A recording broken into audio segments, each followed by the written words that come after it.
حدیث پاک میں آتا ہے کہ ملک الموت اترتا ہے، اس کے ساتھ 4 فرشتے ہوتے ہیں۔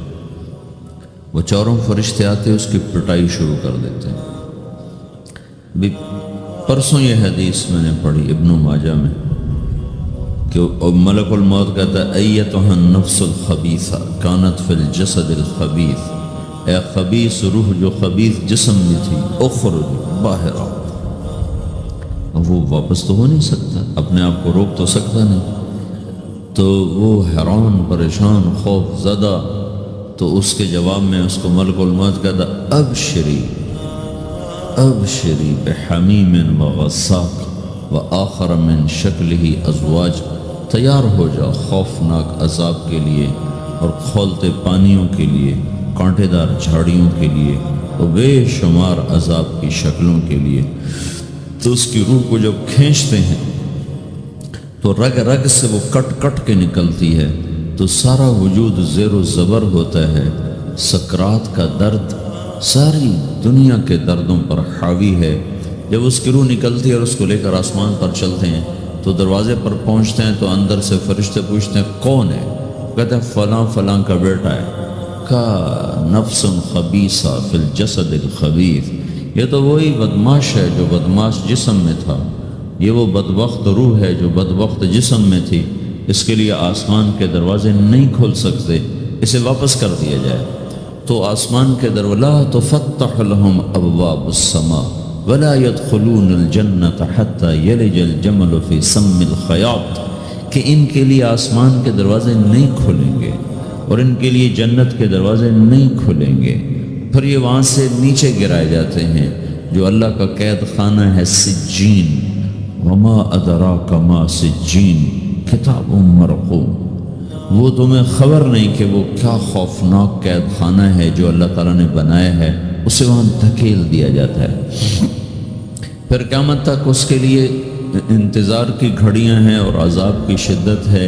اور جب کوئی نیک آدمی اللہ تعالیٰ کے دربار میں جانے کا اس کا وقت آتا ہے تو اللہ تبارک و تعالیٰ فرماتے ہیں ان الذین قالوا ربنا اللہ ثم استقاموا تتنزل علیہم الملائکۃ الا تخافوا ولا تحزنوا وابشروا بالجنة التي كنتم توعدون نحن اولیاؤکم فی الحیاة الدنیا وفی الآخرہ ولکم فیہا ما تشتہی انفسکم ولکم فیہا ما تدعون نزل من غفور الرحیم۔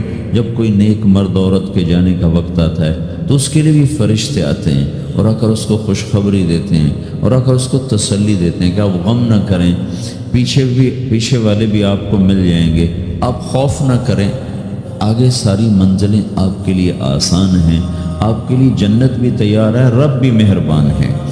اور حدیث پاک میں آتا ہے کہ ملک الموت اور 4 فرشتے آتے ہیں، وہ 4 فرشتے اس کو سہلاتے ہیں، دباتے ہیں کہ موت کا درد اسے محسوس نہ ہو۔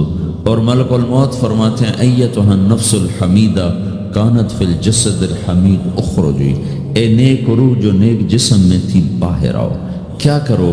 وابشری بروح وریحان ورب راض عنک غیر غضبان، آپ کو بشارت ہو آپ کے لیے جنت تیار ہو چکی ہے اور وہاں کی ساری نعمتیں آپ کے لیے میسر ہو چکی ہیں اور اللہ آپ پہ راضی ہو چکا ہے اور اللہ آپ پہ خوش ہو چکا ہے۔ اس پر اس کی روح کو نکالا جاتا ہے، پھر سارے فرشتے اس کو استقبال کے ساتھ جب آسمان پر لے جاتے ہیں تو اندر سے پوچھتے ہیں کون ہے؟ کہ فلاں فلاں کا بیٹا، فلاں فلاں کی بیٹی۔ کہتے ہیں نفس حمیدہ فی جسد حمید، یہ تو نیک روح تھی جو نیک جسم میں تھی، مرحبا بہی، اس کو ہم سب استقبال کس کا کرتے ہیں۔ اور ایک دم آسمان کے دروازے کھلتے ہیں، پھر وہ پہلا دوسرا تیسرا چوتھا سارے آسمان پار کرتا ہوا اللہ پاک کے عرش کے نیچے جھک کے جا کر، مرد ہے یا عورت، وہاں جا کر سجدے میں سر رکھتا ہے اور اللہ تعالیٰ فرماتے ہیں ہاں اس نے ہمیں خوش کیا، ہم اسے خوش کریں گے، اور اس کو عافیت کے ساتھ وہاں آسمان میں، پہلے آسمان سے لے کر اللہ کے عرش تک یہ سب ویٹنگ روم بنے ہوئے ہیں جہاں اللہ اپنے اپنے درجات کے مطابق جنت والوں کو ٹھہراتا ہے، اور وہ انتظار گاہ ہے اور وقت ختم ہو جاتا ہے، لہٰذا انتظار کی جو تکلیف ہے وہ بھی ختم ہو جاتی ہے۔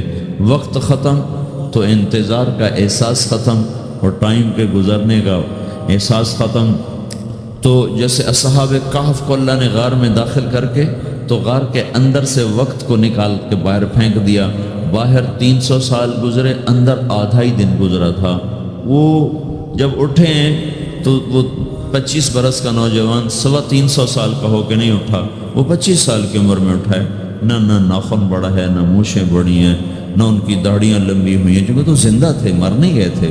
تو زندہ کے تو بال بھی بڑھتے ہیں، ناخن بھی بڑھتے ہیں، لیکن وہ اس طرح اٹھے کہ 300 برس گزر گئے اور 25 برس کا نوجوان 25 سال کی عمر میں اٹھا ہے، 20 برس کا 20 برس کی عمر میں اٹھا ہے، اور وہ کہنے لگے کم لبثنا، بھائی کتنا ٹھہرے ہیں، کہ یومن او بعض یومن، لگتا ہے کوئی دن آدھا دن ٹھہرے ہیں۔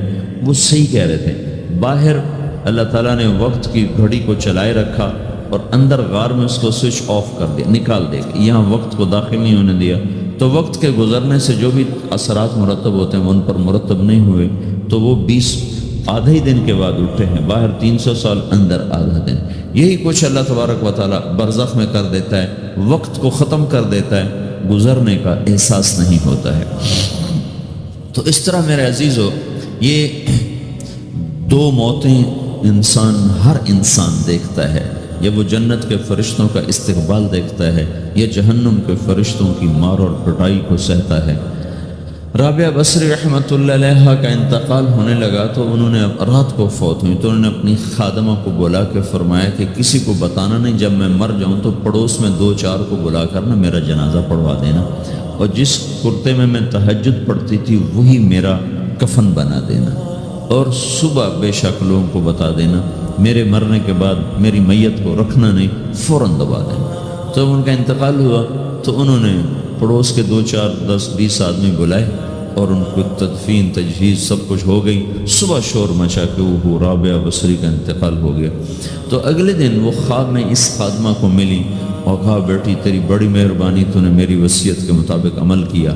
اس نے دیکھا کہ انہوں نے ایک خوبصورت سبز لباس پہنا ہوا ہے، تو وہ فرمانے لگی، انہوں نے سوال کیا کہ آپ کے ساتھ قبر میں کیا ہوا؟ تو وہ کہنے لگی کہ میرے پاس منکر نکیر آئے تھے اور مجھ سے کہنے لگے من رب کی، تیرا رب کون ہے؟ تو میں نے کہا سبحان اللہ، 40 برس جس کو میں نہ بھلا سکی اس کو 4 ہاتھ زمین میں آ کے میں بھول جاؤں گی۔ ان کا 42 برس کی عمر میں انتقال ہوا تھا۔ تو وہ کہنے لگے سبحان اللہ، جس کو میں 40 برس نہ بھلا سکی میں اسے 4 ہاتھ زمین کے اندر آ کے بھول جاؤں گی۔ تو منکر نکیر کہنے لگے اس کا کیا حساب لینا؟ پھر انہوں نے پوچھا کہ وہ آپ کا وہ کرتا کہاں گیا تہجد والا جس میں آپ کو کفن دیا تھا؟ کہا وہ اللہ نے مجھ سے لے لیا ہے اور میرے اعمال کے خزانے میں رکھ دیا ہے، قیامت کے دن میرا وہ کرتا بھی میرے ترازو میں تولا جائے گا، اور مجھے یہ لباس پہنایا ہے جو جنت کا لباس ہے۔ یہ بھی ایک موت ہے، اس طرح بھی لوگ مرتے ہیں۔ اور دوسری بھی ایک موت ہے، ہمارے علاقے کی بتا رہا ہوں، اپنے علاقے کی۔ ایک زمیندار مر گیا، اس کی قبر کھودی، ساری بچھوؤں سے بھری، ایسے جیسے چیونٹیاں پھر رہی ہوتی، تو انہیں وہ بند کر کے دوسری کھودی، ساری بچھوؤں سے بھری ہوئی، پھر وہ بند کر کے تیسری کھودی، ساری بچھوؤں سے بھری ہوئی۔ قبرستان میں اتنے بچھو کہاں سے آ گئے؟ یہ زمین کے بچھو نہیں ہے، یہ آخرت کی بلائیں ہیں جس کے ساتھ اب اسے قیامت تک رہنا ہے اور گزارا کرنا ہے۔ تو یہ 2 طرح کی موتیں روزانہ لوگ مرتے ہیں، روزانہ لوگ مرتے ہیں۔ جب نماز کا وقت ہوتا ہے ملک الموت ساری دنیا کا چکر لگاتا ہے اور دیکھتا ہے کون پڑھ رہا ہے کون نہیں پڑھ رہا، کون پڑھ رہا ہے کون نہیں پڑھ رہا۔ جو نماز کی پابندی کرتا ہے اس کی موت آسانی سے ہوتی، جو نماز میں غفلت کرتا ہے اس کے ساتھ موت کے وقت شدت اور سختی اختیار کی جاتی۔ تو بھائیو، یہ ایک جسم میں ایک روح ہے، روح باقی رہنے والی چیز ہے، جسم مٹ جاتا ہے، پھر اللہ سے قیامت کے دن نیا جسم عطا فرمائے گا، ایک نیا جسم دیا جائے گا۔ روح وہی ہے جو اللہ کے خزانوں میں جمع ہو جاتی ہے۔ نافرمان کی سیاہ کالی روح ہوتی، فرمان بردار کی روشن چمکدار روح ہوتی ہے۔ تو اللہ نے کچھ تقاضے جسم کے رکھے ہیں اور کچھ روح کے رکھے ہیں۔ جسم کے تقاضے پورے نہ کرو تو یہ پریشان ہو جاتا ہے، روح کے تقاضے پورے نہ کرو تو یہ پریشان ہو جاتی۔ روح کی پریشانی جسم سے زیادہ ہے، چونکہ روح کی طاقت جسم سے زیادہ ہے۔ جسم مٹی سے بنا ہے اس کی غذا بھی مٹی سے نکلتی ہے، روح آسمان سے ہے، اس کی غذا بھی آسمان سے ہے۔ روح کا تعلق جب تک اللہ سے نہیں جڑتا، اس سے بھوک اور پیاس لگتی رہتی ہے۔ جسم کو جب تک روٹی اور پانی نہ ملے یہ تڑپتا اور پریشان رہتا ہے۔ جیسے اللہ تعالیٰ نے ہمارے جسم میں روٹی اور پانی کی طلب کو بے ساختہ رکھ دیا ہے۔ میں بیان کے دوران بھی پانی پی رہا ہوں، آپ دیکھ رہے ہیں کہ مجھے میرا حلق سوکھ جاتا ہے، مجھے طلب محسوس ہوتی ہے پانی، حلق سوکھتا ہے پانی کی طرف بھاگتے ہیں، بھوک لگتی ہے ہم روٹی کی طرف بھاگتے ہیں۔ یہ ایک ایسا اندر میں آٹومیٹک سسٹم ہے کہ ہم اس کو آف نہیں کر سکتے۔ یہ سوتے سوتے بھی بھوک کی وجہ سے آنکھ کھل جاتی، سوتے سوتے پیاس کی وجہ سے آنکھ کھل جاتی ہے۔ یہ ایسا خود اللہ تعالیٰ نے ساختہ نظام بنایا ہے کہ آپ اپنے جسم میں روٹی اور پانی کی طلب کو نہیں نکال سکتے۔ میرے عزیزو، ٹھیک اسی طرح اللہ نے انسانی روح میں اپنی طلب رکھ دی ہے اور اپنے رسول کی طلب رکھ دی ہے۔ یہ دو طلب ایسی ہیں کہ یہ آپ کے جسم روح سے نکل نہیں سکتی۔ جیسے بھوکا روٹی نہ کھا لے، پیاسا پانی نہ پی لے، اسے چین نہیں آ سکتا۔ وہ روح جو اللہ اور اس کے رسول سے نا آشنا ہے، جب تک وہ وہاں تک پہنچ نہیں جاتی اسے چین نہیں آ سکتا، اس کا اندر پریشان رہے گا۔ 1997 میں جب جنید جمشید سے میری پہلی ملاقات ہوئی تو اس نے مجھ سے یہ سوال کیا کہ مولوی صاحب، ایک پاکستانی نوجوان جس گلیمر کو خوابوں میں دیکھتا ہے، وہ گلیمر تو مجھے زندگی میں ویسے ہی حاصل ہے، میرے چاروں طرف زندگی کا رقص ہے اور میری زندگی کی ہر خواہش، ہر السلام علیکم، ویلکم بیک ٹو مسلم سیرہ۔ ایسے ہی بیانات سننے کے لیے ہمارے چینل کو سبسکرائب کریں اور بیل آئیکن کو ضرور دبائیں۔ شکریہ۔ تمنا پوری ہے، اس کے باوجود میرے اندر اندھیرا ہے، میرے اندر خلا ہے۔ مجھے لگتا ہے میں وہ کشتی ہوں جس کا کوئی ساحل نہیں، جس کی کوئی سمت نہیں، جس کا کوئی گھاٹ نہیں۔ یہ کیوں ہے؟ میرے ساتھ تو ایسا نہیں ہونا چاہیے۔ ایک عام لڑکا تو کہتا ہے ہائے کاش یہ ہوتا، اس کو وہ نہیں ہو رہا تو پھر وہ پریشان ہے، ہائے یہ ہوتا، ہائے وہ ہوتا۔ تو میں تو ہائے نہیں کرتا ہوں، میری تو ہر لذت اور خواہش میرے سامنے تشتری میں سجا کے پیش کی جا رہی۔ میں کیوں ایسا کر رہا ہوں؟ میں ہائے ہائے کیوں کر رہا ہوں؟ میرا اندر ویران کیوں ہے؟ میرے اندر میں خلا کیوں ہے؟ یہ وہی خلا ہے کہ وہ روح کی پیاس کو شراب میں بجھانا چاہتا ہے، وہ روح کی پیاس کو لڑکی میں بجھانا چاہتا ہے، وہ روح کی پیاس کو موسیقی سے بجھانا چاہتا ہے، وہ روح کی پیاس کو دنیا کی رعنائیوں میں 5 اسٹار ہوٹلوں سے بجھانا چاہتا ہے۔ روح کیا جانے روٹی کیا ہے، شراب کیا ہے، پانی کیا ہے، عورت کیا ہے، موسیقی کیا ہے، گھنگرو کیا ہے، پائل کیا ہے، چھنکار کیا ہے۔ روح کو ان چیزوں کی کیا خبر؟ امریکہ میں ہماری ایک جماعت تھی تو 4 لڑکے 2 لڑکیاں، 4 لڑکیاں 2 لڑکے مسلمان ہیں۔ تو ایک لڑکے کا نام رکھا تھا ابراہیم، اور اس کو جب پڑھایا نا کلمہ، انہوں نے کہا ہائے، ان کے ہائے، وہ دونوں ہاتھ یہاں رکھے سینے پر، دل پر، کہا ہائے۔ تو ہمارے ساتھی ہیں ڈاکٹر اختر، وہ کہنے لگا کیا ہوا کیا ہوا؟ کہنے لگا جب سے ہوش سنبھالا یہ جگہ خالی تھی، یہ تیرے کلمہ پڑھانے پر بھر گئی ہے کہ میری خوشی سے ہائے نکل گئی۔ یہ جگہ خالی رہے گی، یہاں شراب نہیں پہنچ سکتی، یہاں نغمہ اور موسیقی نہیں پہنچ سکتی، یہاں تالے لگے ہوئے ہیں، یہاں تک کوئی آواز نہیں جا سکتی۔ دل کے تاروں پر ایک ہی نغمہ چڑھ سکتا ہے اور وہ اللہ کی یاد کا ہے اور اللہ کی محبت کا ہے اور اللہ کے رسول کی محبت کا ہے۔ باقی کوئی مضراب ایسا نہیں جو ان تاروں کو چھیڑ سکے، باقی کوئی چیز، آواز ایسی نہیں جو دل کی دنیا پر جا کر دستک دے سکے۔ یہاں بند دروازے ہیں، یہاں صرف اللہ پہنچے گا، اللہ کے رسول کا تعلق پہنچے گا، باقی کوئی چیز یہاں نہیں جا سکتی۔ تو چونکہ آج ہمارا علم غلط ہو گیا ہے، پنکھا بند کرو، ہمارا علم غلط ہو گیا ہے، تو ہم نے ان دنیا کی چیزوں کو سب کچھ سمجھ کر اس کی دوڑ لگانا شروع کر دی۔ تو روح آسمان سے ہے، اس کا تعلق اللہ سے بناؤ بھائیو۔ اللہ کا تعلق پائے بغیر نہ کوئی مرد مکمل ہے نہ کوئی عورت مکمل ہے، اور چونکہ براہ راست اللہ کو کوئی پا نہیں سکتا، چونکہ وہ ہمارے سامنے نہیں، اس کے اور ہمارے درمیان لاکھوں کروڑوں پردے حائل ہیں، تو اللہ اپنے بندوں میں سے ایک کو منتخب کر کے اپنا رسول بناتا ہے، اس پر اپنا آپ کھول دیتا ہے، پھر اسے کہتا ہے جا لوگوں کو بتا کہ یہ زندگی اللہ کو پسند ہے۔ وہ اللہ کا جو رسول ہے وہ بندوں اور رب کے درمیان واسطہ بن جاتا ہے۔ اللہ نے ہمیں حضرت محمد صلی اللہ تعالی علیہ وسلم جیسا رسول دے دیا۔ اللہ تعالیٰ نے اپنا آپ کسی کو نہیں دکھایا۔ موسیٰ علیہ السلام پہ ایک تجلی پڑی، ان کو 40 دن ہوش نہیں آیا، 40 دن اللہ سے ضد کرنے لگے، رب ارنی انظر الیک، یا اللہ میں تجھے دیکھنا چاہتا ہوں۔ اللہ تعالیٰ نے کہا موسیٰ یہ ہو نہیں سکتا۔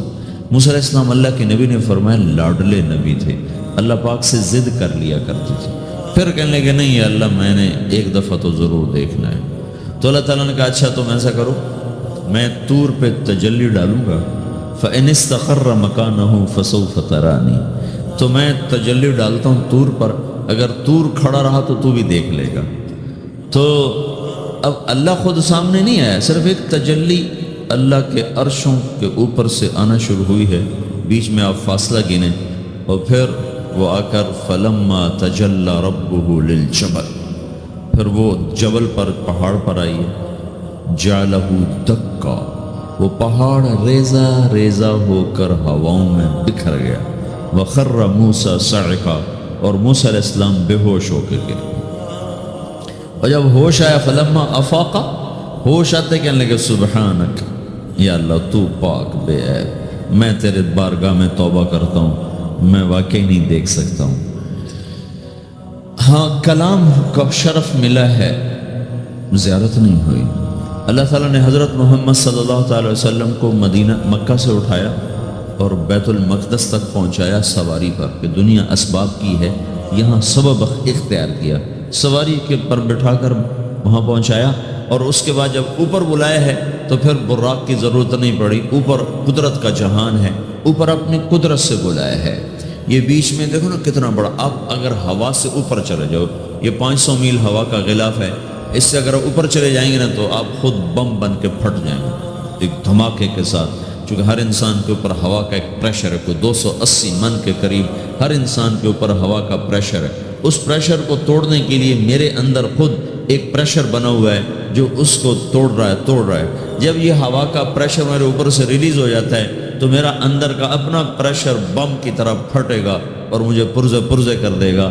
اس لیے وہ خلائی لباس بنایا جاتا ہے جس میں وہ مصنوعی پریشر دیا جاتا ہے تاکہ اوپر جا کر یہ پھٹ نہ جائیں۔ ہمارے نبی جس کرتے اور تہمد میں تھے اسی کرتے اور تہمد سے بیت المقدس سے چلے ہیں، اور ہوا کو نہیں پار کیا، 7 آسمان ہی پار کر لی۔ اور پہلے آسمان پر حضرت آدم علیہ السلام نے استقبال کیا ہے، اور دوسرے آسمان پر حضرت عیسیٰ علیہ السلام، زکریا علیہ السلام، یحییٰ علیہ السلام نے استقبال کیا ہے، تیسرے آسمان پر حضرت یوسف علیہ السلام نے استقبال کیا ہے، چوتھے پر حضرت ادریس علیہ السلام نے استقبال کیا ہے، 5ویں پر ہارون علیہ السلام نے استقبال کیا، اور 6 پر موسیٰ علیہ السلام نے استقبال کیا، اور 7ویں آسمان پر ایک بیت اللہ دیکھا ہے جس کا طواف ہو رہا ہے۔ استقبال کو کوئی موجود نہیں، ایک بڑے میاں ایسے ٹیک لگا کے بیت اللہ کی یوں ٹیک لگا کے بیٹھے، گوٹھ مار کے، دونوں ہاتھوں کے ایسے گوٹھ مار کے بیٹھے ہیں، ان کی سفید داڑھی ہے، وہ نہیں اٹھے ہیں۔ باقی تو نبی بھی سامنے کھڑے ہوتے تھے استقبال کو، لیکن یہ بزرگ نہیں اٹھے۔ تو آپ نے پوچھا یہ کون بزرگ ہیں؟ تو جبریل نے کہا یہ آپ کے دادا ابراہیم علیہ السلام۔ آپ خود چل کے آگے گئے ہیں، وہ قریب آئے تو آپ کو اٹھے اور آپ کو گلے لگایا، ماتھا چوما، پیار کیا۔ سارے نبیوں نے استقبال کے دوران کہا تھا ہمارے بھائی آ گئے، مرحبا ہمارے بھائی آ گئے، لیکن جب ابراہیم علیہ السلام سے ملاقات ہوئی تو انہوں نے فرمایا مرحبا میرا بیٹا آ گیا، مرحبا میرا بیٹا آ گیا ہے۔ اور یہ جو حالانکہ مرتبہ تو ابراہیم علیہ السلام کا چھوٹا ہے، ہمارے نبی کا مرتبہ بلند ہے، لیکن رشتے میں ابراہیم علیہ السلام کا مرتبہ بلند ہے اور ہمارے نبی کا مرتبہ چھوٹا ہے۔ ابراہیم علیہ السلام اوپر جا کر دادا بن رہے ہیں اور یہ نیچے پوتا پڑ پوتا بن رہے ہیں، تو رشتے کی نسبت میں آپ چھوٹے ہیں وہ بڑے ہیں۔ مرتبے اور مقام میں تو اللہ کے بعد آپ کا اور آپ کے سامنے کوئی ہے نہیں، بس اوپر اللہ اور نیچے اللہ کا رسول ہے، باقی سبھی نیچے ہیں۔